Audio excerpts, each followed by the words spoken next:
అందరికీ నమస్కారం. నా పేరు శశిరేఖ హోతా. మా నాన్నగారి పేరు కల్లూరి శ్రీరాములు గారు. శ్రీరాములు గారిది ఒక సంపూర్ణ జీవిత ప్రయాణం.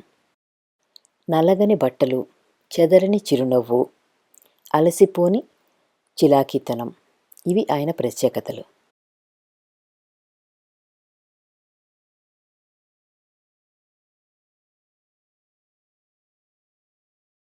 అనురాగం పంచే భార్య, ఆత్మీయతను పంచే సంతానం, వినయ విధేయతలు కలిగిన మనుమలు, ముద్దులులికే మునిమనమలు, ఇంకేం కావాలి ఆయనకు?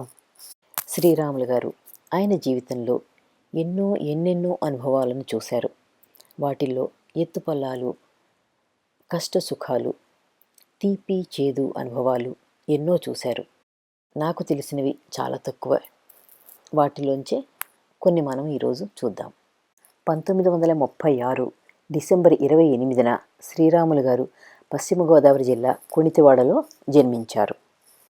శ్రీ కల్లూరి గౌరీ సోమయాజులు గారు మరియు కల్లూరి అంజనావతమ్మ గారు వీరి తల్లిదండ్రులు. గౌరీ సోమయాజులు గారు పశ్చిమ గోదావరి జిల్లా దేవరపల్లి గ్రామంలో స్థిరపడ్డారు. ఈ దంపతులకు 6 సంతానం, 3 మగపిల్లలు, 3 ఆడపిల్లలు. మొదటివారు కల్లూరి నరసింహం గారు, రెండవవారు శ్రీరాములు గారు, మూడవవారు సుబ్బన్న సోమయాజులు గారు, తర్వాత హోతా రామలక్ష్మి, వేము వరలక్ష్మి అండ్ శ్రీపాద ప్రభాకరం గారు. వీరందరూ పిల్లలు మనమలతో స్థిరపడ్డారు. ఇక శ్రీరాములు గారు స్కూల్ చదువు పూర్తయినాక విజయవాడలో ఇంటర్మీడియట్ చదివారు. మా అన్నయ్య కల్లూరి నరసింహం గారు నన్ను వాళ్ళ ఇంట్లో పెట్టుకుని కాలేజీ 2 ఏళ్ళు చదివించారు అని కృతజ్ఞతాపూర్వకంగా ఎన్నోసార్లు చెప్పేవారు. మా అన్నయ్య నాకు ఒక దారి చూపించాడు అని కూడా అనేవారు. ఆ తర్వాత కాకినాడలో DCE పూర్తి చేశారు.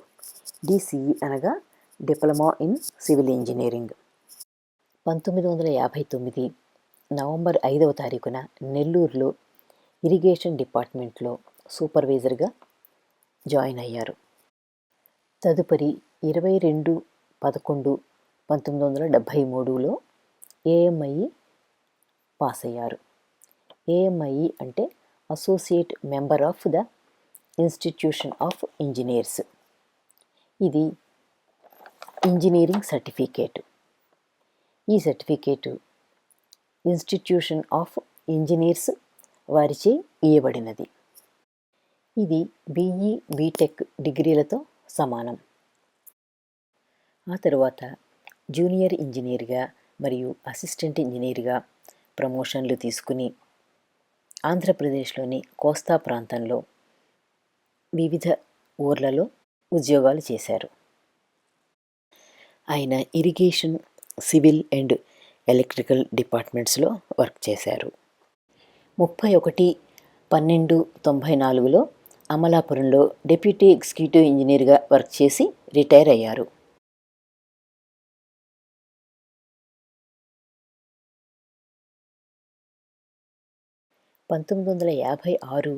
మార్చి 23వ తారీఖున అచ్యుత వెంకట భాస్కరాంబ గారితో కొవ్వూరులో వివాహమైనది. కొవ్వూరు వాస్తవ్యులైన శ్రీ వారణాసి గంగాధర శాస్త్రి గారు మరియు వారణాసి రామలక్ష్మి గార్ల అమ్మాయే శ్రీమతి భాస్కరం గారు. వారణాసి గంగాధర శాస్త్రి గారి దంపతులకు 8 మంది సంతానం. వారిలో 6 మగపిల్లలు, 2 ఆడపిల్లలు. వారు వరుసగా భాష్యకార శాస్త్రి గారు, సుబ్రహ్మణ్య శర్మ గారు, సూర్యనారాయణ గారు, వెంకటేశ్వర శాస్త్రి గారు, అచ్యుత వెంకట భాస్కరాంబ గారు, విశ్వనాథ శర్మ గారు, సత్యనారాయణ గారు, ఆ తర్వాత మంగళాంబ గారు. వీరందరూ కూడా వారి వారి కుటుంబాలతో స్థిరపడ్డారు. ఇక శ్రీరాములు గారు భాస్కరం గార్ల విషయానికి వస్తే వీరిద్దరిది మంచి అన్యోన్యమైన ఆదర్శవంతమైన దాంపత్యం. వీరిద్దరూ ఇప్పుడు ఒకే మాట మీద నిలబడి భర్తని గౌరవించే భార్యగా, భార్యని గౌరవించే భర్తగా ఎంతోమందికి ఆదర్శంగా నిలబడ్డారు.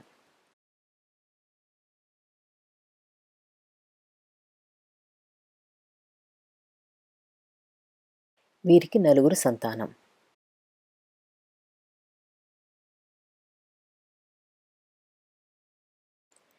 పెద్దమ్మాయి పేరు అంజనావతి. తల్లిగారి పేరు పెట్టుకున్నారు. తరువాత అబ్బాయికి తండ్రి గారి పేరు గౌరీ సామయాజులు అని పెట్టుకున్నారు. తరువాత అమ్మాయికి అత్తగారి పేరు కలిసి వచ్చేలాగా రామసత్యకుమారి అని పెట్టుకున్నారు. తరువాత ఆఖరి సంతానమైన అమ్మాయికి విజయవాడలో ఉండి చదువుకున్న కారణంగా అమ్మవారి పేరు, తరువాత ఆ రోజుల్లో వచ్చిన మాయాబజార్ సినిమా ప్రభావమో ఏమో ఆమెకు కనకదుర్గ శశిరేఖ అని పేరు పెట్టుకున్నారు. ఆ శశిరేఖ మరెవరో కాదండి, స్వయంగా నేనే. శ్రీరాములు గారి పెద్దమ్మాయి అంజనావతి గారికి శ్రీ దర్భా శివరామ భాస్కర్ గారితో 1977లో వివాహమైంది. వీరికి 2 పిల్లలు, డాక్టర్ అరుణ్ కుమార్ మరియు ఉమా శిరీష. అరుణ్ కుమార్ భార్య శ్రీమతి శ్రీలత. అరుణ్ కుమార్ తన వైద్య బృందంతో తాతగారైన శ్రీరాములు గారికి ఎంతో వైద్య సహకారాన్ని అందించి కంటికి రెప్పలా చూసుకున్నాడు. ఇతనికి ఇప్పుడు 2 పిల్లలు, రామ్ కిరీటి మరియు ప్రభాత్. ఉమా శిరీష భర్త శ్రీ నగేష్ దుర్వాసుల. వీరికి 2 అమ్మాయిలు, శ్రేయ మరియు ఆశ్రిత. వీరందరూ అమెరికాలో స్థిరపడ్డారు. శ్రీరాములు గారి అబ్బాయి గౌరీ సోమయాజులు, అతని భార్య శ్రీమతి పద్మావతి. వీరికి 2 సంతానం, వారు శ్రీరామ్ మరియు భాస్కరి. వీరిద్దరికీ తల్లిదండ్రుల పేర్లే పెట్టుకున్నారు. శ్రీరామ్ భార్య శ్రీరమ్య. వీరికి 3 పిల్లలు, శృతి, ఆరుషి మరియు అబ్బాయి శౌర్య. మునిమనవడు వారసుడు అయిన శౌర్యకి ముత్తాతగారైన శ్రీరాములు గారు ఈ మధ్యనే అక్షరాభ్యాసం కూడా చేశారు. మనవరాలు భాస్కరి భర్త శ్రీ దర్భ విజయ్ కుమార్ గారు. వీరికి 2 పిల్లలు, సాత్విక్ మరియు అమూల్య. శ్రీరాములు గారి 3వ సంతానమైన రామసత్యకుమారికి మేడూరి లక్ష్మీ నరసింహమూర్తి గారితో వివాహమైనది. వీరికి 3 అమ్మాయిలు, గాయత్రి, శైలజ మరియు సాయి చంద్రిక. పెద్దమ్మాయి గాయత్రి భర్త శ్రీ మల్లాది కళ్యాణ్ గారు. వీరికి 2 పిల్లలు, సాధన మరియు అచింత్య. గాయత్రి భర్త పిల్లలతో అమెరికాలో సెటిల్ అయింది. 2వ అమ్మాయి శైలజ భర్త పేరు శ్రీ వెలగలేటి అశ్విన్. వీరికి 2 అబ్బాయిలు, అనంత్ మరియు సత్య. 3వ అమ్మాయి సాయి చంద్రిక మ్యూజిక్లో ఎంఏ చేసి ఇప్పుడు మ్యూజిక్ ప్రాక్టీస్ చేస్తోంది. ఇక శ్రీరాములు గారి 4వ సంతానమైన శశిరేఖకు శ్రీ హోతా రామచంద్రమూర్తి గారితో వివాహమైనది. వీరికి 1 అమ్మాయి, పేరు రామలక్ష్మి శ్రావణి. ఈమె అమెరికాలో ఉద్యోగం చేస్తోంది. వీరందరూ అమెరికాలో స్థిరపడ్డారు. ఇక శ్రీరాములు గారు రిటైర్మెంట్ తర్వాత ఆధ్యాత్మిక చింతనలో పడ్డారు. భగవద్గీతను సంక్షిప్త రూపంలో రాశారు. తరువాత లలితా సహస్రనామాలు, విష్ణు సహస్రనామాలకి తెలుగులో అనువాదం రాశారు. రామాయణం, మహాభారతం తెలుగులో అనువదించారు. భాగవతం ఇంకా ముద్రణకి నోచుకోలేదు. 2000 సంవత్సరంలో దత్త జయంతికి జ్ఞానవాసిష్టము అనే గ్రంథాన్ని రచించి ముద్రించి శ్రీ శ్రీ శ్రీ గణపతి సచ్చిదానంద స్వామి మైసూరు వారికి అంకితం చేశారు. 2001లో మైసూరు గణపతి సచ్చిదానంద స్వామి ఆశ్రమంలో దత్త వెంకటేశ్వర స్వామి బ్రహ్మోత్సవాల సమయంలో మోక్షమాలిక అనే గ్రంథాన్ని రచించి ముద్రించి గణపతి సచ్చిదానంద స్వామి వారికి అంకితమిచ్చారు. 2018 డిసెంబర్ 22న శ్రీ కల్లూరి శ్రీరాములు గారు, శ్రీమతి అచ్యుత వెంకట భాస్కరమ్మ గారులకు వారి కుటుంబ సభ్యులు వారికి సహస్ర చంద్ర దర్శనోత్సవం జరిపించారు.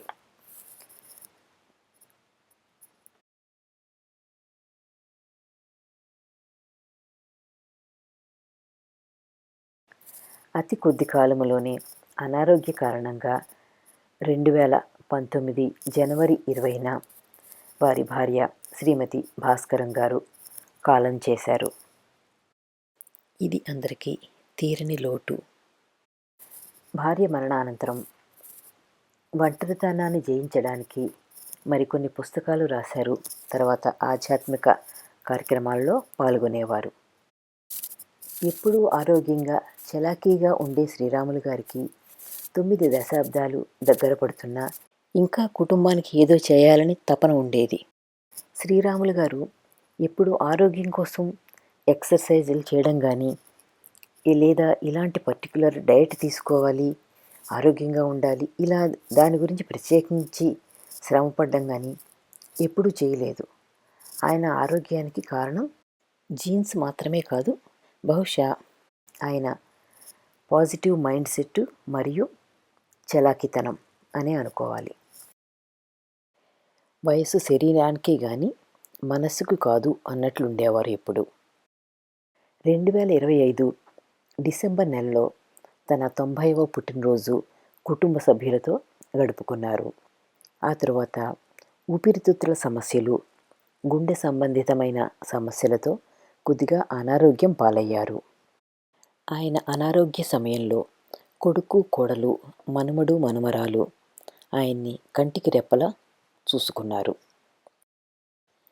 చంటి పిల్లాడిలా ఆయనకి అన్నం తినిపించడం, స్నానం చేయించడం, వేళకి మందులు వేయడం, అనుక్షణం వారు ఆయన దగ్గరే ఉండి అన్నీ చూసుకోవడం నిజంగా గణనీయం. వారి పెద్దమ్మాయి అంజనావతి మరియు చిన్నమ్మాయి సత్యకుమారి దగ్గరుండి తండ్రికి సహాయంగా ఉన్నారు. ఆఖరి అమ్మాయినైన నేను అమెరికాలో ఉన్న కారణంగా రాలేకపోయినందువల్ల చింతిస్తూ ప్రతిరోజు వీడియో కాల్లో ఆయన క్షేమ సమాచారాలు వీక్షిస్తూ ఉండేదాన్ని.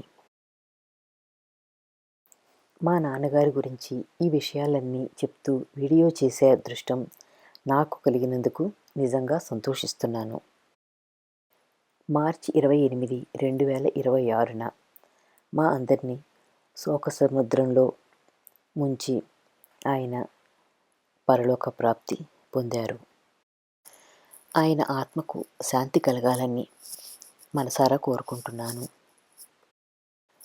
ఆయన మాకిచ్చిన తీపి జ్ఞాపకాలతో, ధైర్యంతో, స్ఫూర్తితో ముందుకు సాగుతాం. ఇంటికి పెద్ద దిక్కులా ఉండే ఆ వృద్ధ దంపతులు మన మధ్య ఇక లేరు. కానీ వారి జ్ఞాపకాలు, వారు చూపిన దారి, వారి ఆశీర్వాదాలు మనకి ఎప్పుడూ ఉండనే ఉంటాయి.